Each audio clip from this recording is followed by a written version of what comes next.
So we have a record of it. And I'm going to get a slideshow up here. So we want to talk about decisions, and this is part of what we view, and I'm going to show you a picture of the slides here, and we'll do some highlighting. Okay, and why this is important, it deals with one of the components, our operational capacities, and how we think about the work we do. And it is a skill just like any of the other skills listed under operational capacities. So that's what we're going to take a look today. And if you remember, this quote was up when we began way back in the beginning in a summer retreat. But I love this. This was in the Washington Post, and Sally Jenkins is quoting some research on leadership. And it was very clear that followers wanted 4 things: integrity, confidence, decision-making, and clarity. And obviously I bold-faced decision-making there. And that goes along with our operational capacity learning outcomes. So it gets down to the point of, when we think about institution development and change, when we think about the resources we have, how we get things done is by making decisions. We decide what to do, what not to do, and we decide when to do it, and we decide how to fund it when we get down that road.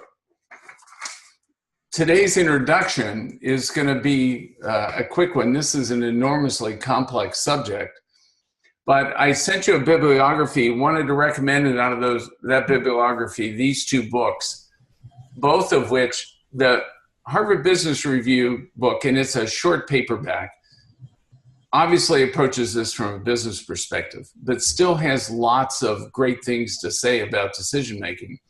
The book on the right is published by ACE. It's about 4 or 5 years old now, but still it's an interesting primer in decision-making within the academic world. There are common threads between these 2 references, but there are some interesting things in the one on academic decision-making that's a little bit unique to our situation. I also included in that bibliography several web sources. Mind Tools is the best one. The good news and bad news about Mind Tools is, the good news is it's a really broad and comprehensive reference source, and it has tons of things in there on decision-making, and you'll see more information on a lot of the techniques I talk about today. Unfortunately, it's fee-based. Now, the good news is the first month's free. So you can go to it, use it, and then cancel out of it. But it really does, especially in group decision-making, have a lot of really good resources for you. So hopefully everybody watched Dan Ariely's video. I love that video on decision-making. It's a real chuckle. But he brings out some incredible observations about how people make decisions or don't make decisions. So here's my question. So what were your main takeaways from that video in his work? Anybody? I found myself thinking about how we could use the kind of the third option to market to students, which is not, I know that's not probably the goal of what I should be taking out of it, but yeah, I thought it was fascinating how little nuances or slight changes totally change the way that people are making a decision. Yeah, and Adam, talk a little bit more about that, his third option. Well, so, something that happened here this week was actually not here, but a couple of blocks north of us, one of our chief competitors cut their price by $10,000, pretty St. Paul style. And so we kind of knew this was coming, but it's kind of forced us to have a lot of conversations about, how we present our financial aid packages up against theirs, and cutting their price. They also cut their scholarships the same amount, essentially. So I was thinking about showing, 3 different, what cost of attendance at Augustana, although we will be more. And then how they would react to, a cheaper version with a smaller scholarship, a larger version with a larger scholarship. And just, I could kind of see with his discussion how they would view that differently, given kind of the third option. Yeah, I think it's fascinating. And you may need to talk to Paul Hilmer sometime, because Paul did, Concordia St. Paul did exactly that thing. Yeah, yep. And Katie? We're on the opposite side of competing now with a school that has done that. That's just blocks away from us. So. Yeah, right. Oh, by the way, yeah. So it'd be interesting to get Paul's take on what didn't go well, maybe, or where the challenges were from your perspective. Yeah, Katie would have plenty to say on that too. So I'm sure both of us would be happy to chat with you at your convenience. You bet. How about other observations on Ariely's work and what he talked about?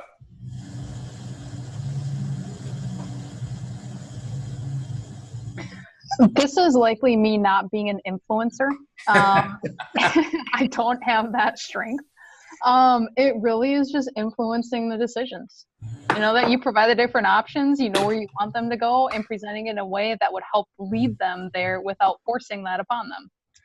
So do you think that's immoral? No. Has the potential. I'm saying I struggle with that because it feels more influencing, which isn't a strength of mine. Okay. But in a life that I used to have, we called that framing a decision. Yes. So and that's where I fully understand the rationale. It's just not a strength of mine. So it's interesting to see that perspective, to see how I could frame things in a different way to therefore influence the decision. So strengthening myself in that way. Yeah. And I think how you frame a decision sometimes, if you listen to the way Ariely talks about this, is to help do that as objectively as possible.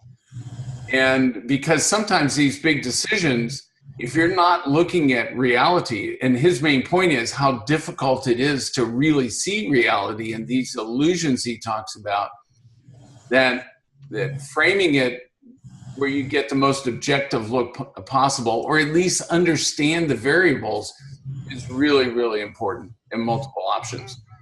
So, I think that's really important. How about other takeaways? Anybody else have something? I was curious about, in settings with a lot of diversity of many different kinds, does that influence his research, and how does one unpack that? Sonia, I think that is a great question. And whether that diversity is across cultural boundaries, ethnic boundaries, ways of thinking boundaries. For example, this one place I was in, I'm a science guy. Give me a chart and a graph. That's all I need. I don't need any of this other stuff to make a decision. Let's just put it on a chart and graph. But other folks don't understand decisions that same way. So I think that's incredibly important. And also one of the strengths of group decision making, where you help frame that decision from a series of different perspectives. And people talk about out of the box thinking and things. The term I've used for that is multidimensional thinking. When you have people with different backgrounds that come together to figure out a problem like this, what you need to do is to be able to look at it from all these different perspectives, be able to understand how to make a decision. And in fact, that diversity of opinion, that diversity of perspective can really keep an institution from getting in trouble. So I'll bring up a couple things a little bit later on ways to do that, Sonia. Great. How about some other questions? I have one. Sure, Eric. So I think it might have been Lauren that mentioned this when we were all together this summer, but I've been thinking about the metaphor of family with the university and how potentially dangerous that is. And from the talks from this book as well, the emotion and decision making is a really important idea to bring up, because any reference to family is very emotionally charged, and it makes it hard to articulate the ration or the reason behind the decision making. So I've really been finding myself even editing myself of not speaking of Concordia as a family, but as a strong community. Yeah, I'm gonna take the slide off for a minute. I'm working on this book. And I don't know if y'all have ever read Switch, but Eric, this book gets exactly, we're doing this in a workshop up at Valparaiso University in November, but the Heaths address exactly your point. That is, there is a logical side to this and an emotional side, and both of those perspectives have to be taken into account. So take a look at that. And oops, I'm sorry, I'll get my fingers off. It's the Heaths and the title Switch. Actually, just working on that right now. Great. So good point. I'm going to put the screen back up. Okay, so let's move on. So my next question for you is, what drives you nuts about decision making? Sonia, I think you brought up one part already, was how do we bring, if I can paraphrase what you said, how do we bring these different perspectives to the table and make it possible for those to happen? That's one that's big to me. How about anything else that frustrates you about decision making or excites you about it?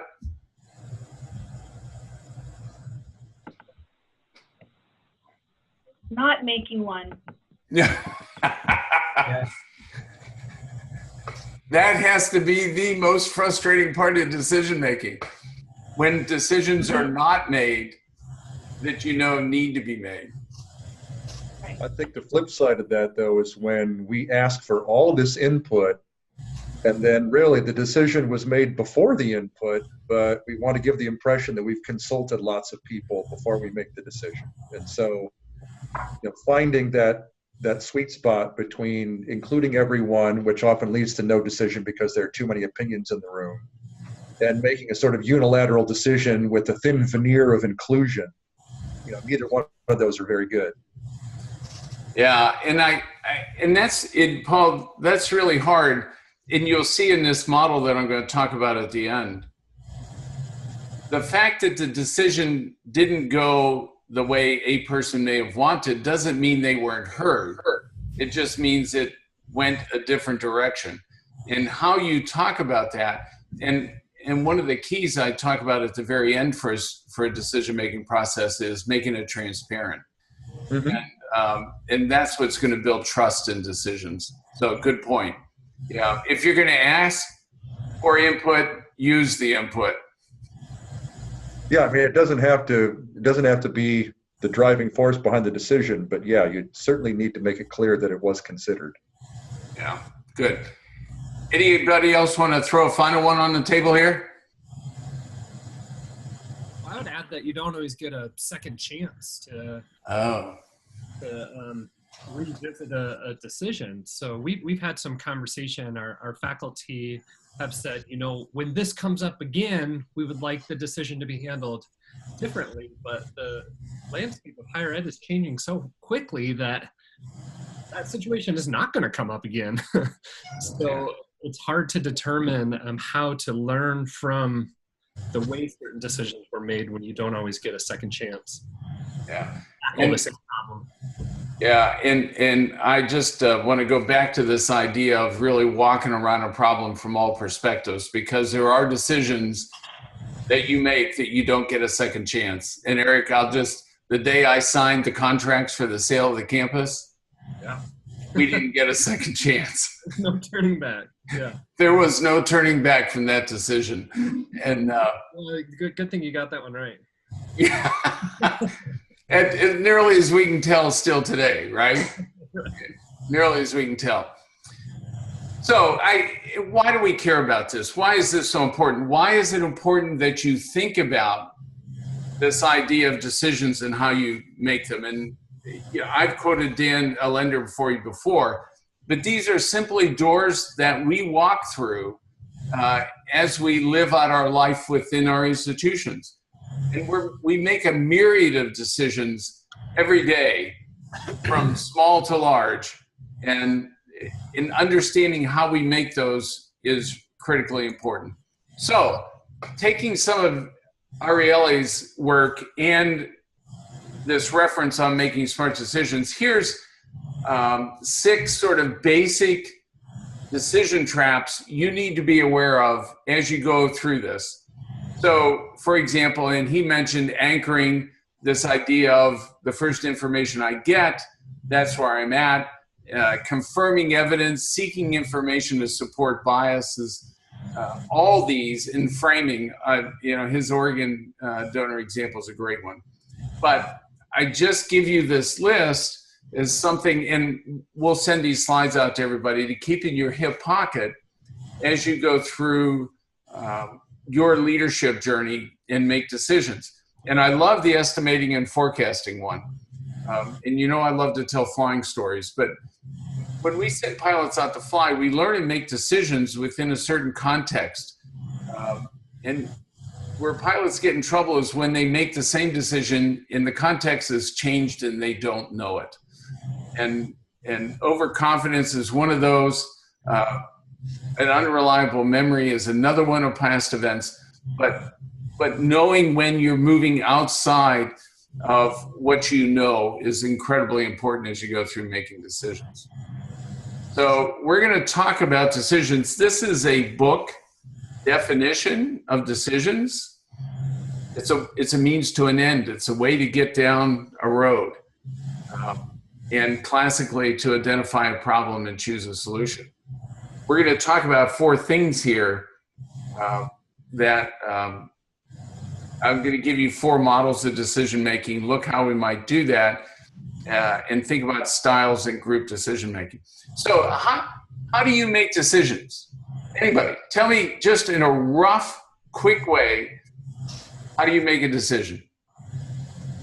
Low level or even higher level? If you were looking at something either school department-wide versus something that you make a choice within your own course on how you're going to do something. How do you do that?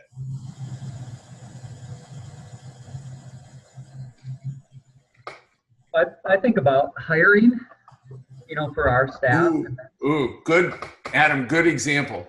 It's probably, and I'm even thinking about some of those decisions you can't go back and you can do them over, but it might be a while and it might be painful. And so, and I think it's very different based on what you're hiring for. We went through I was part of a presidential search this year that was a closed search.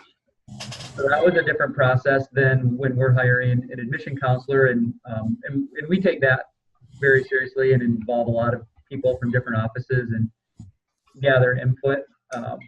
But yeah, I think some of these elements certainly are part of how I like to make decisions. But sometimes, this year I found myself in a situation where it was kind of the model was kind of thrust into this model of a closed search and how it was going to be done. And it was a little uncomfortable at first, but I think the end result for us was great and probably the way it needed to be. But so yeah, my preferred method is much more of open, gathering information from other people with different perspectives, but then kind of owning the decision myself or with a small group. Okay. Any other ideas on how you go about doing this?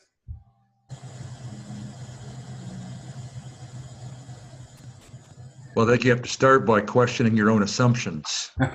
Okay, good one, Paul. Yeah. I think it seems to me that, and I'm going to go through 3 or 4 models here for decision making, but we all think we do things this way. An analytical model. That is, we logically go out and find the problem, generate solutions, pick one, and move down the road. So it's a structured sequence of how to approach decision making, and it looks really good on paper and sounds good. And I think we try to do that. I think there are other options that go down the road. And this is a model for decision making from a fellow by the name of Simon. It's called Simon's normative model. And his basic premise inside this model is, first off, decision making is not rational. That we always end up not having as much information that we want, and that lots of times we use heuristics. That is, mental frameworks we drag from the past to move forward, and it results in a thing called satisficing. That is, it's good enough, let's move forward. So Sonia, I want to go back. These judgmental heuristics, what's interesting, the point you brought to the table, what's interesting about heuristics, these kinds of rules of thumb that we have in our minds are based on past experience, cultural expressions, ethnic. They come with a whole framework themselves about how we look at them. And I'm just going to talk about two heuristics here that people use. And one is called the availability. That is, we base decisions on what we can drag out of our memory pretty easily. Like, this worked in the past. So in Adam, in your case about perhaps hiring an admissions counselor, in the past you've hired a person with this background and worked real well. Maybe that's what we look for in our next hire, Yeah. So, it's based on experience. And that moves into the next one, the representative heuristic, where we do it because in the past it's worked, so let's go again. So the point about the normative model is, first of all, understanding that you have these rules, these kind of frameworks built into you, and that they come up without even you thinking about them. And when you have these rules, the question is, and it, Paul, it gets to your point a little bit, do they fit this situation today, or has something changed? So, analytical model, the nice logical way to think about decision making. Simon's normative model, where decision making is really not this analytical structured methodology. What it's really about is, I never get enough information, and so I use these rules of thumb. That's another term for heuristics. I use a rule of thumb that's worked for me in the past. This model I really love. It's called the garbage can model. And it's based on the fact that as human beings, our decision-making processes are sloppy and sometimes haphazard. We've got all these streams that are listed there going on, happening all at the same time, and that we eventually, in another life in the military, we used to call it, we throw this stuff all into a big pot, we stir the pot up a whole bunch of times, and when we're done, we look at it and say, okay, that's where we're going. And we've got limited opportunities, so we're going to go ahead and pick this one. What's interesting about the analytical model is that at least you can explain that to someone. And Paul, this gets to your point about this question of transparency. When you get into Simon's normative model and the garbage can model, it gets a lot harder to be able to explain to people how you ended up where you ended up. But this transparency question in decision making is a key factor for all of us as we go to make decisions. To be able to explain why and how we did that is critically important. So, analytic model, the normative model using heuristics, the garbage can model, when we throw it all into a big pot and see where it ends up. The final one.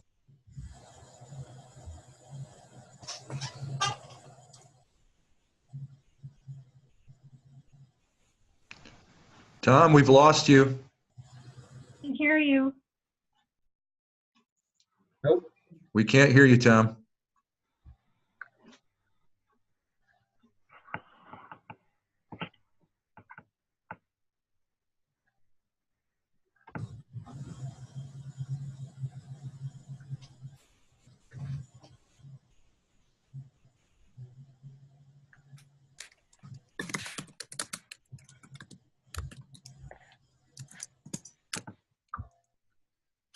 Hello?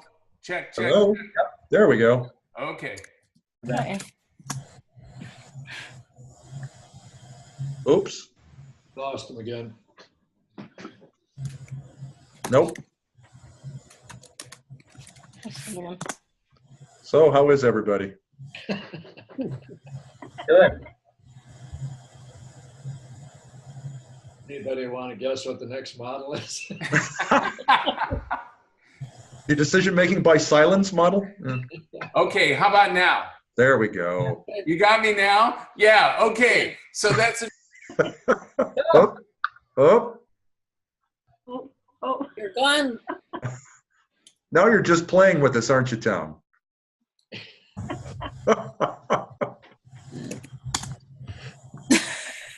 The gerbil got tired, I think. Ran out of power. All right, Lauren, I guess it's up to you. Yeah. okay. Hang on. Am I back?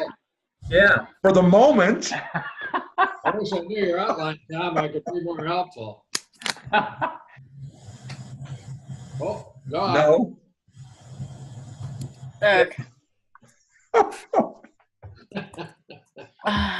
If you tap it or shake it, I did nothing. There you go. And now you're gone.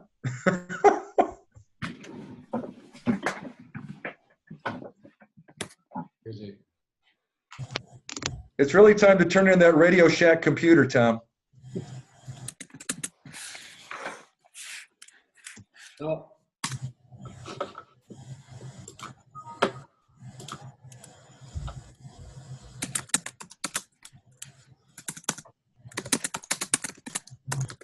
Hello? Yes. hit him No. for a minute again.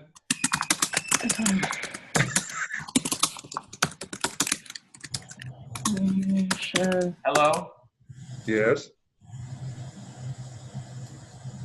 Paul, can you hear me now? Yes. Yes. Okay, let's see how long this lasts. So far, so good. Can you still hear me? Yes. Oops. Oops. Well, Now there you not. So what's the most frustrating thing about decision making? This is Lack of driving me communication. crazy. Yeah. Oh, I am. This is.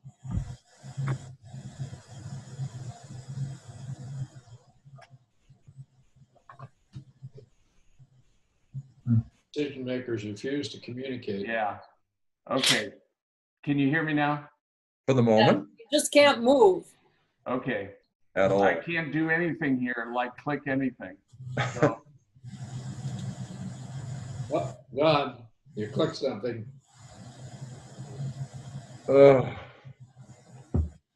We may try muting all of ours. We might be bumping him off.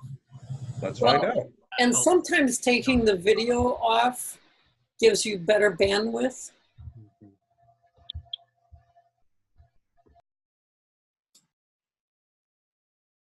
audio. So you can hear me now? Just turning the microphone long enough to say yes, but I think you've already cut out again. Okay, this is getting really frustrating, and I don't know what to do about it. Well, why don't we all try turning off our videos to see if it adds Yeah, to that? Because sometimes that's worked in other ones. yeah. Okay, go ahead, turn off your videos and see if that's the type of problem we have. And I'll keep talking here just to see if it's a bandwidth problem.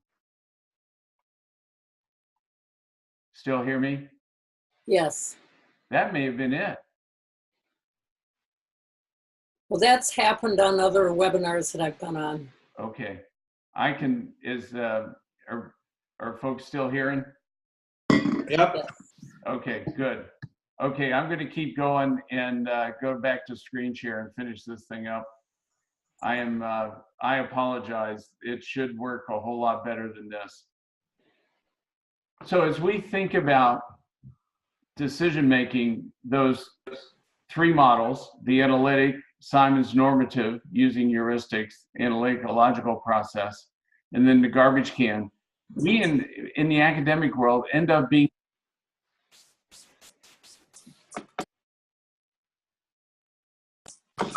We just lost you again.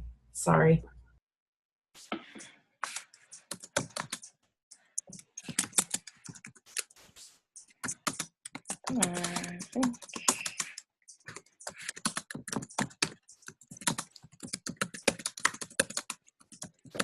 folks completely. Yeah. So what I'm going to do is reboot my computer completely and then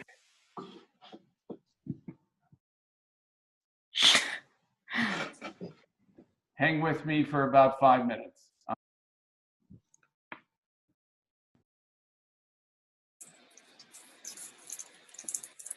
How to join these two up. And I really want to spend some time on group decision making. So you should see momentarily. Yeah. Fun editing.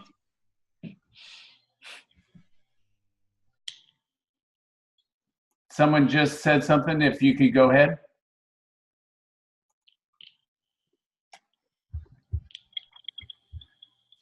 Eric, give me a thumbs up if you can hear me. Okay, so in group decision making, we're going to talk about that in this next block. Folks walk into this with two approaches, either an inquiry or an advocacy approach. And so what we really want to do is move people from advocacy to inquiry. In some senses, when we work in groups, yeah, a person's role is to advocate for something, but we really want them to not just defend their position, but move into being open to other alternatives.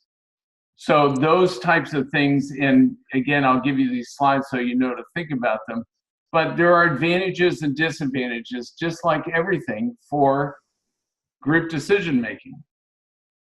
Advantages, I think, are pretty straightforward. I just want to spend a few minutes on a couple of the disadvantages. And these things are all seen in any time we bring a group of people together, whether it's a jury to make a huge decision or one in our department or school or the entire university.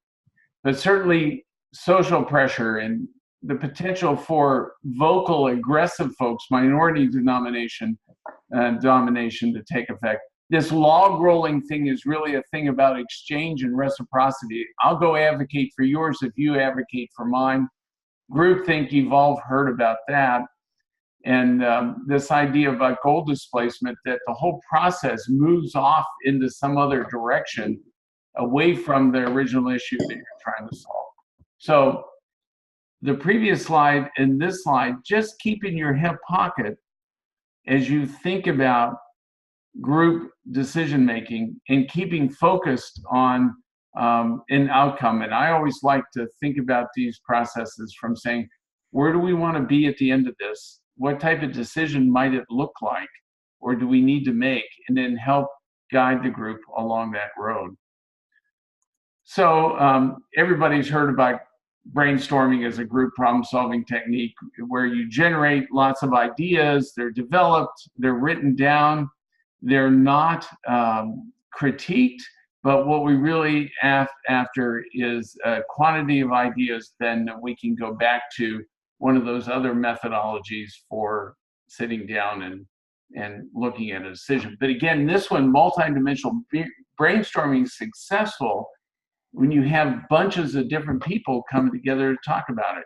If you're all from the same background, you're not going to generate very many unique ideas. And again, it's sort of that multicultural, multi-dimensional way to think through things and help develop more ideas. Nominal group technique is another way to do this. what's interesting about nominal group technique is once the ideas are generated, you actually now take it to a process. The brainstorming occurs, but you take it to a process of evaluation as a group now, and do what is essentially a voting process, where you vote and over multiple votes, reduce the number of possibilities for the decision. So you might vote for the first time for and eliminate the 2 ideas that get the least number of votes. Then discuss the group of ideas again, vote again, remove 1 or 2 off of the table until you get to the final idea or solution.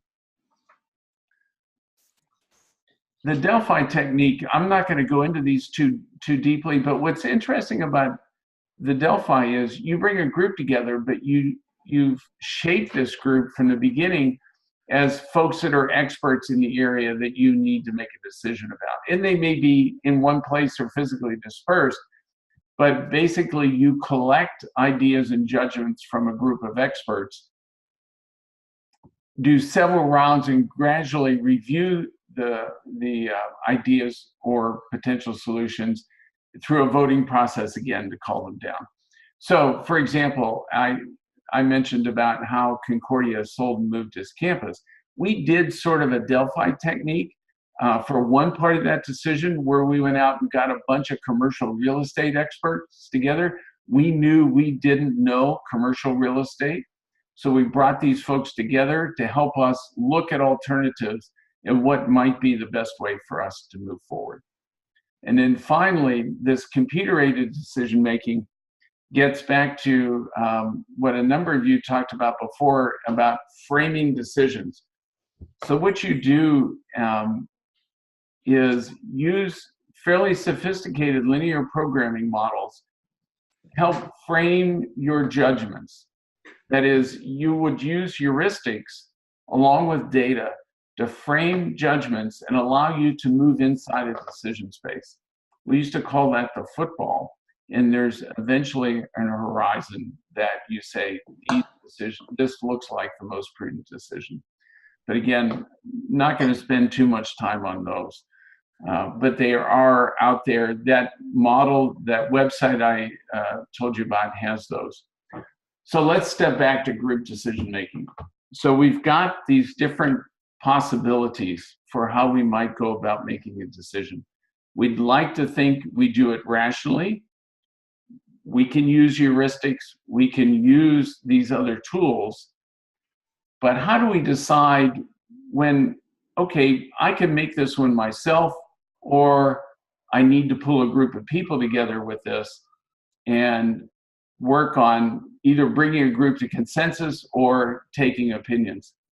And you all may think I'm nuts when I start talking about this Vroom, Yet, and Iago decision model, but I think it can be a very, very useful tool for us in the academic world to sit down and understand how we might go about making a decision. So I'll send you these slides. These are slightly updated from the ones I sent you, but there are essentially 8 questions you ask about the decision you need to move down the road on.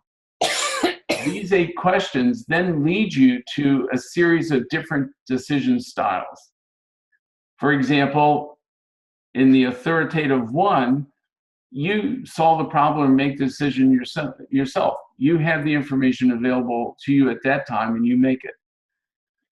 And then these others go down the road where you engage more and more people. For example, consultative one, you meet with your individual team members by themselves, get their ideas, and then you bring that data together. In the second version of that model, you meet them as a group, but you still fundamentally make the decision yourself. And in the third methodology, it is a full team decision and you attempt to reach consensus. So what I want to do on the next chart is walk through this with the questions and then see how this might work. So I'm going to go sort of major league here and attempt to annotate this so we can follow it. So let's say we're making a decision in your department about how you might report some type of assessment data. So let's start down here with the question QR. So the question is, how important is the technical quality of that decision about how you might report this data? I would argue, since its assessment is going to be reported, that the requirement is high. You get to the next question. How important is team commitment? That is your department's commitment to this decision. I think if I was doing that in the department, I would want it to be high also. Next question. Do you have sufficient information to make the decision? I'm going to say in this case, you've been doing this for 10 to 12 years, and you do. So you're going to go, yep, I've got the information to make this decision. So the next question is, if you make the decision yourself, is your team going to be committed to it? So you can see where this logic branch goes. If your team's going to be committed to it, you just go down this stream and it says, yep, go ahead, make the decision yourself. You're in good shape. An alternative might be, though, if I make the decision myself, my team's not going to be on board with this. Then you go down to the next question, which is, do your teammates share the same organizational goals as you? And again, a fundamental question inside a department or a school or university, is everybody committed to the same goal? If they are, you go over to the next question, which is, does your team have enough information to make a quality decision? If they do, you end up with a group consensus. That is, the assumption is the group has enough information. If they don't have enough information, or they're not committed to the goals, notice you end up with the same format here. The C2 decision model, where you end up gathering people as a group, listening to all their opinions. Paul, this kind of gets back to your model, the incident you talked about, but you eventually sit down and make the decision. You gather information and you make the decision. So I'm going to stop there for a minute and open up for questions here about what do you think about this as a possibility of using it? And I'm not saying you have to pull it out of your drawer every day, but at least framing interesting questions for you to ask as you think about using those previous decision models. Comments?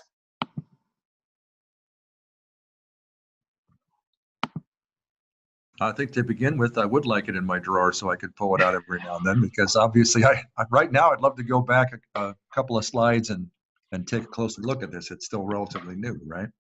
Yeah. And again, and I'll go back a little bit here. Let me just get that off. If you look at, oh, that's interesting, my little lines stay when I move back. But what this helps you do, that framework helps you go all the way back here to the beginning of models and say, okay, how might I proceed when I need to make this decision at a department, a school, or even university level? And then helping frame it using some of these questions, if I'm going the group decision way, moving people from advocacy to inquiry, setting down, I think you've heard this term, setting down ground rules to help people understand what's important as you go through the process, and then using one of these, either a group brainstorming session or even nominal group technique, a way to mathematically vote and eliminate processes. So how about other comments?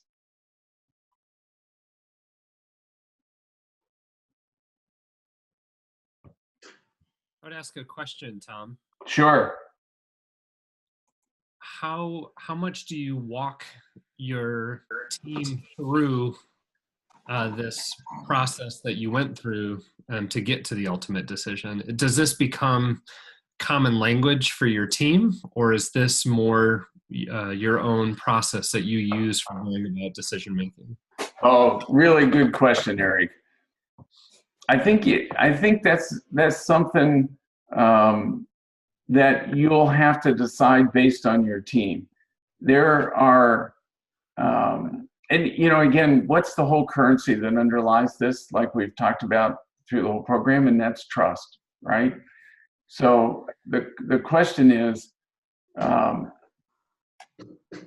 there enough trust in this? For example, in the example I just went through, I'm going to go back up here again. That I went through up here, really this question about sharing goals in question number CP, if you make the decision yourself, will the team be committed to it? This question right here is really about trust. If the teams trust you that you've got the technical expertise to do it, and they're going to follow. Maybe they don't, and you need to build that trust, and you would build that through these types of decision processes.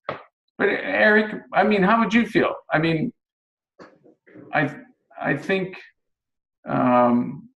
would you feel comfortable talking about how I arrived at the way we're going to make this decision with a group you're working with?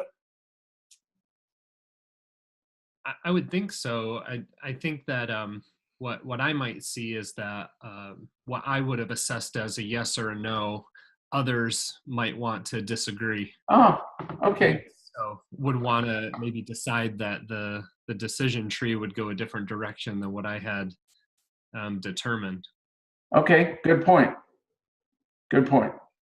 So, but I can see that it could help me, because I think maybe Katie brought it up of maybe not wanting to make decisions. Is that being right? Whoever said that they didn't like making decisions, I'm in that camp right now. So this at least gives me something to chew on. Yeah. Hey, Sonia, are you still on, or did we lose you when I went I'm quiet? still on. So what do you think? I mean, you brought up a really good point earlier about this question of bringing a broad base of people in together. So what that essentially does is put you either in a group decision model or the consultative, right? Sort of right from the get-go.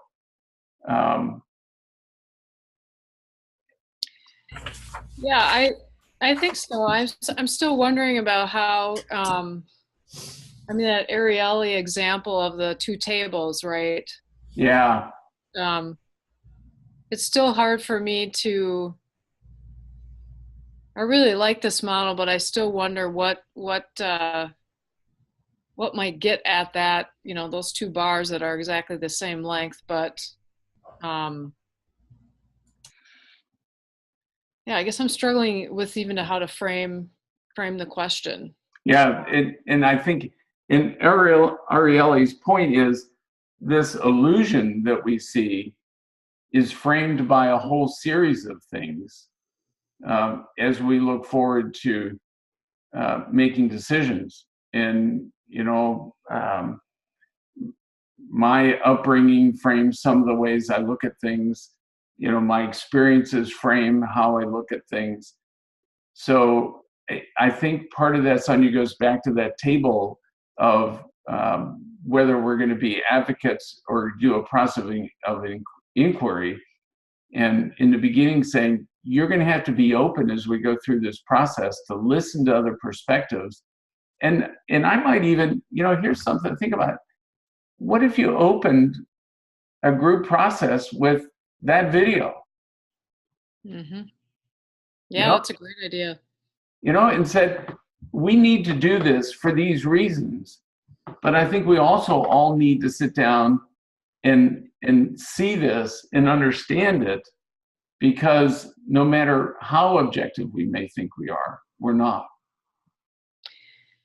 Well, what seems to happen at Augsburg and maybe other places too is that there's lack of clarity between what is a real decision-making body and what is consultative. Yeah. And to be more transparent about that, then everybody feels a whole lot better about what they're doing and what they're saying and what their roles are. Yeah.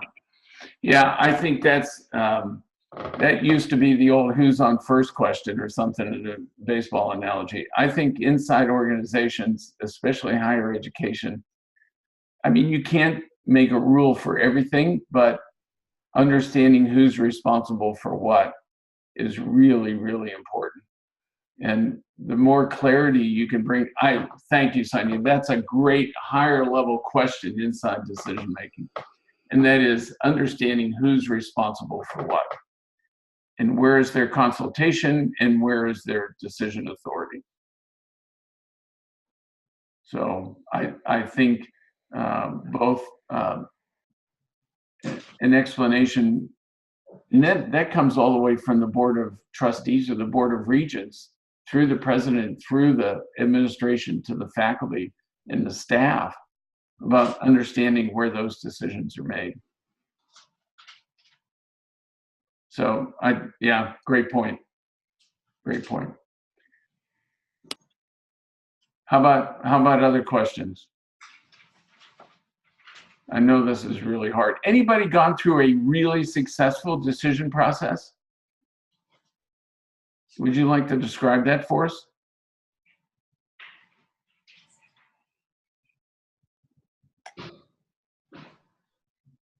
We're probably all too Lutheran to say that anything was really successful.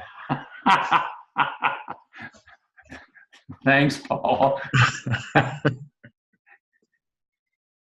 A core curriculum revision that worked, a department program that got redone that worked.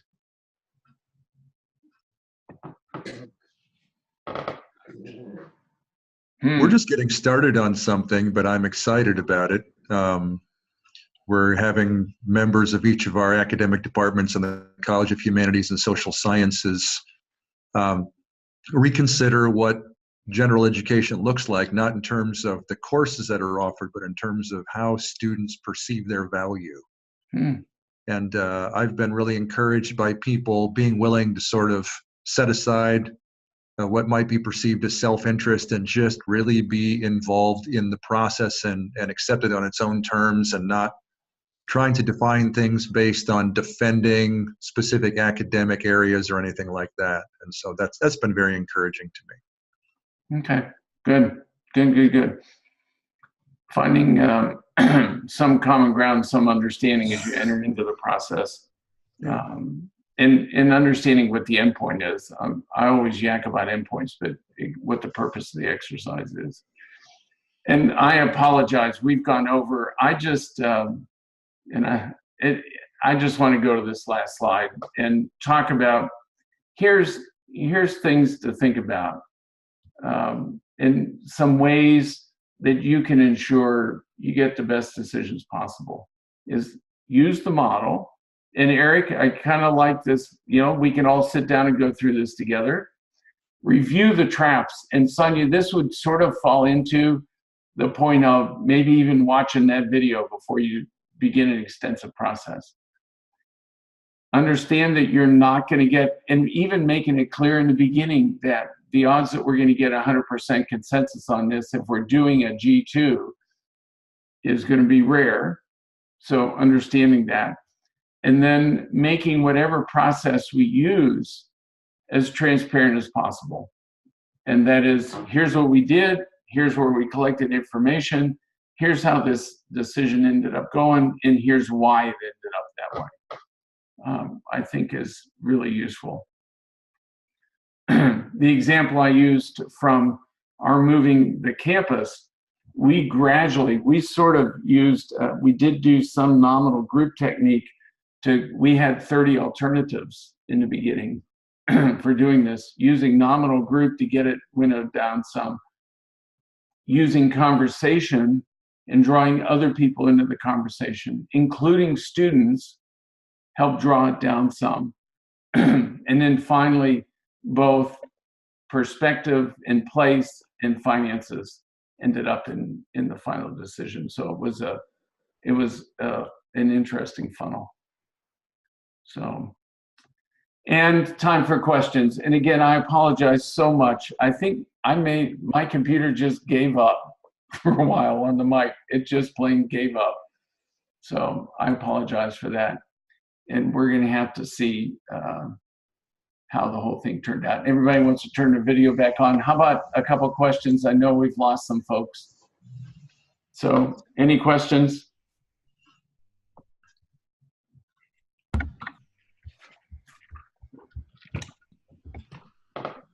Well, if there aren't any questions, hey, Deb Erickson, hi.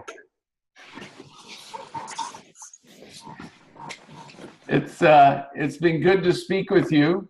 I'll send the slides out today so you have them. And again, I'm sorry, my computer just kind of gave up here for a little bit, but life was interesting.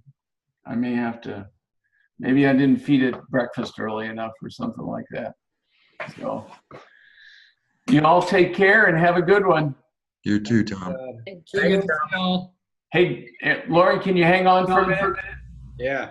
Okay. Yeah. Thanks.